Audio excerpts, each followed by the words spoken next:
స్వచ్ఛ భారత్ పరిశుభ్ర దేశ కలను సాకారం చేస్తోంది. దశాబ్దాలుగా పేరుకుపోయిన చెత్త కాలుష్య వాతావరణాన్ని పారదోలుతోంది. గ్రామాలు స్వచ్ఛంగా మారుతున్నాయి. అధ్వాన పారిశుద్ధ్య పరిస్థితులు కనుమరుగవుతున్నాయి. అయితే పేడదిప్పల దుర్గతి మాత్రం మారడం లేదు. నివాసం పక్కనే పశువుల వ్యర్థాలు కుప్పలుగా పోసే పద్ధతి పోవడం లేదు. గుంతలోని వ్యర్థాలు గాలికి ఎగిరి అపరిశుభ్రత, అనారోగ్య వాతావరణం తాండవిస్తోంది. సమస్యకి పరిష్కారం లేదా అంటే నాడెపు కంపోస్టు గుంతల నిర్మాణమే ఉపాయం. ఇటు వ్యర్థానికి అర్థం, అటు పోషకాలు భద్రం చేసే నాడెపు కంపోస్టు తయారీ పద్ధతులను సర్కారు ప్రోత్సహిస్తోంది. పశువుల వ్యర్థాలను సహజ ఎరువుగా మార్చే ఈ నూతన విధానం అమలులో విజయనగరం జిల్లా ముందుంది. ముఖ్యంగా తెర్ల మండలం రాజయ్యపేట పంచాయతీ రాష్ట్రంలోనే అత్యధిక నాడెపు గుంతల నిర్మాణాలతో ఆదర్శంగా నిలుస్తోంది. చెట్ల కింద వరుసగా చక్కగా సిమెంటుతో కట్టిన ఈ తొట్టెలు నీటి నిల్వ కోసం నిర్మించినవి కావు. పశువుల పాక నుంచి వచ్చే వ్యర్థాలను పోయడానికి వేసే నిర్మాణాలు. గేదెలు, ఆవులు, మేకల నుంచి వచ్చే పేడను గతంలో మాదిరిగా నయ్యి దిబ్బల్లో పోయకుండా పద్ధతిగా నిల్వ చేసే తొట్లు శాస్త్రీయంగా నాడెపు కంపోస్టు గుంతలు అని పిలుస్తారు. గ్రామాల్లో అపరిశుభ్రత, పలు రోగాలకి కారణమవుతున్న పేడ దిబ్బల సమస్యలను పారదోలడానికి ఎండి పండరీ పాండే కనిపెట్టిన ఈ విధానం ఇప్పుడిప్పుడే రైతుల ఆదరణ పొందుతోంది. నాడెపు కంపోస్టు కట్టడాల్లో విజయనగరం జిల్లా ప్రత్యేక శ్రద్ధ కనబరుస్తూ కర్షకులను ఆ దిశగా చైతన్యం కల్పిస్తోంది.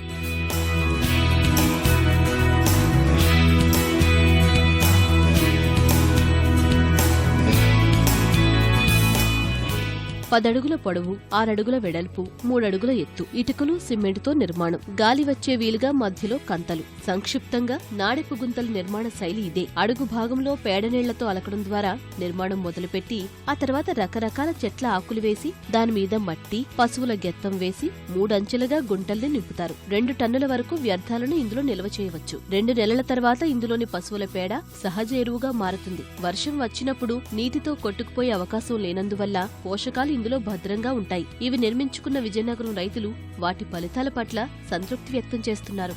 సేంద్రియ ఎరువులు ప్రభుత్వం కల్పించినటువంటి అవగాహన మేరకు వీటిని మేము నిర్మించడం అనేది జరిగింది. అందులోపల ఇసుక శాంటను వేసి పాడి పశువుల నుంచి వచ్చినటువంటి వ్యర్థ పదార్థాన్ని దానిలో నిల్వ చేసుకోవడం జరుగుతుంది. 2 నెలల నుంచి 3 నెలల వరకు నిల్వ చేసిన దాన్ని మన పంట పొలంలో వేసి రసాయనిక ఎరువుల యొక్క దుష్ప్రయోజనాలను దృష్టిలో ఉంచుకొని వాటి నుంచి విముక్తి కలిగి మనిషి యొక్క భవిష్యత్తుని దుష్ప్రభావం లేకుండా దీన్ని మన పంట పొలాలకు వేస్తూ ఈ మానవ సమాజం యొక్క ఆరోగ్యాన్ని కాపాడుకోవాలనే ఉద్దేశంతో దీని నిర్మాణం అనేది చేపట్టడం జరిగింది. ఒక్కొక్క దానికి 9,060 రూపాయలని వెచ్చించడం జరిగింది. మరి నాడెప్పులు కట్టడం వల్ల మాకు చాలా ఉపయోగమైన మాకు అనిపిస్తుంది. ఎందుకంటే ఇంతకు ముందు మేము చిన్న గుమ్ము తీసేసి దాంట్లో ఈ చెత్త పెంట అంతా వేయటం, అవి కుక్కలు మరి పందులు అవి కంగాలు చేసి దానివల్ల మాకు ఇన్ఫెక్షన్ వచ్చేవండి. ఇది గవర్నమెంట్ ఇది మాకు ప్రాసెస్ చేయడము మాకు చాలా ఉపకారంగా ఉందండి. దీంట్లో ఈ చెత్తల్లో వేసేసి ఒక 3 మాసాల వరకు దాన్ని ఉంచితే సేంద్రియ ఎరువు తయారవుతుందండి. దానివల్ల పంట పొలాలకు వేస్తే అధిక దిగుబడి వస్తుందండి.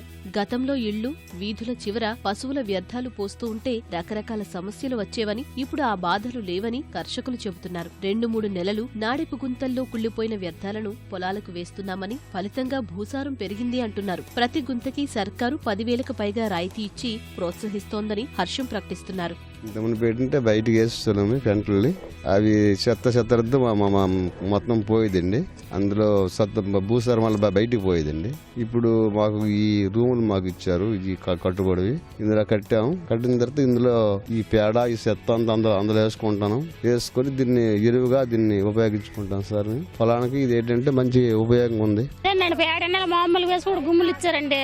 అవి అందరూ వేస్తే ఇంతకుముందు ఇబ్బంది అంటే నీరు వచ్చేరిపోయి గట్ట మీద అయిపోయి పాడైపోయింది. ఇప్పుడు పర్వాలేదండి. ఇటుకే అది పోదు కదండి. మరి సార్ ఇంతకు ముందు చెత్త చెదరం బయట సార్, ఇప్పుడు ఆ నేడప్పులు కట్టడం వల్ల నేడప్పుల్లోనే గత్తమని ఉపయోగించారు సార్. దానికి 3 నెలల తర్వాత అది ఎరువుగా తయారవుతుంది సార్. అది తీసి పొలంలో రైతులు ఉపయోగించుకుంటామని మేము రైతులు ఇండివిజువల్ కట్టుకోవడానికి వస్తామన్నారు సార్. ఆ రైతులకు మా వెలుగోలు ఇచ్చిన ప్రాప్తం మేము కట్టడం, దానిలో బయట నుండి చెత్త ఏమో ఆవులేసిన పేడేమో అందులో వేసి అది 3 నెలల తరువాత ఆ ఎరువుని తీసి మన పొలంలో ఉపయోగించుకుంటాం సార్. ఒకప్పుడు ఎక్కడ చూసినా పేడ దెబ్బలతో కనిపించే తెర్లాం మండలంలోని రాజయ్యపేట నేడు ఆదర్శంగా నిలుస్తోంది. పంచాయతీ పరిధిలో 136 నాడెపు కంపోస్టులు నిర్మించుకుని రాష్ట్రంలోనే మొదటి స్థానాన్ని సంపాదించింది. ఇక్కడి రైతుల చైతన్యం, నాడెపు గుంతల ఫలితాలపై DRDA అధికారులు సంతృప్తి, సంతోషం వ్యక్తం చేస్తున్నారు. వర్షం పడితే చాలు ఈ ఊర్లు కనీసం అడుగు పెట్టలేకపోయి ఉండే వల్ల ఏదైతే గార్బేజ్ చెత్త ఉన్నదో ఆ చెత్త అంతా కూడా అక్కడ వేయడం వల్ల ఎక్కువగా దోమలు రావడం పడేది. దాని ద్వారా ఎక్కువగా ఇక్కడ ఎక్కువ మంది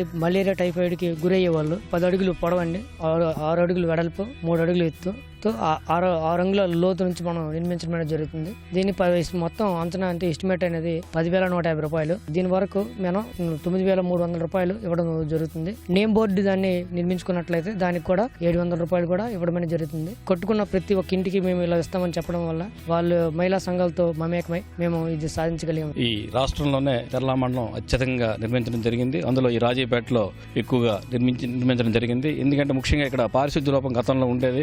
గుంతలు తవ్వి ఇక్కడ అందులో చెత్త చెదారం వేసి దాన్ని కులనిచ్చి చేసేవారు. అప్పటి దానివల్ల ఏంటంటే ఇదంతా అపారశుద్ధ్యం లోపించి అంటూ వ్యాధుల బారిన పడేవారు. మరి ఇప్పుడు ఏంటంటే వాళ్ళలో అవగాహన కల్పించి వాళ్ళని చైతన్యవంతులు చేసి ఇక్కడ ఉన్న ప్రజలందరినీ, రైతులందరినీ మరి నాడెపు నిర్మాణాలని చేపట్టడం జరిగింది.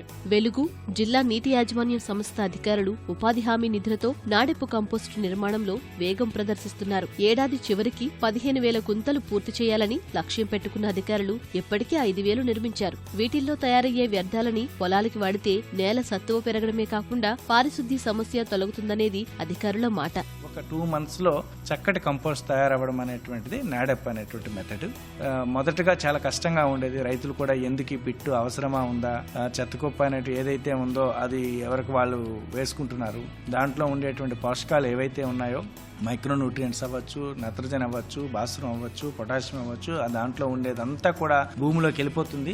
వేస్ట్ మెటీరియల్ అనేటువంటి పొలంలో వేస్తున్న గత్తం అనేటువంటిది. అందువల్ల ఇలాంటి స్ట్రక్చర్ కట్టుకోవడం వల్ల అనేటువంటిది ఆ న్యూట్రియంట్స్ కిందకి పోవు, అవన్నీ కూడా దీంట్లోకి వెళ్తాయి. సన్లైట్ కూడా కంప్లీట్ గా దాంట్లో ఉండదు కాబట్టి, పడదు కాబట్టి దానివల్ల ఎవాపరేట్ అవ్వదు అనుకొని చెప్పేసి అనేటువంటిది రైతులందరికీ ఎడ్యుకేట్ చేస్తాం.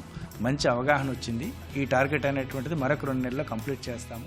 రసాయన ఎరువుల వినియోగ నియంత్రణకి సహజ ఎరువులే తరుణోపాయాలు. అందులోనూ పోషకాలను పదిలపరిచే నాడెపు కంపోస్టుల నిర్మాణం స్వచ్ఛ భారత్ ఉద్యమానికి సోపానం.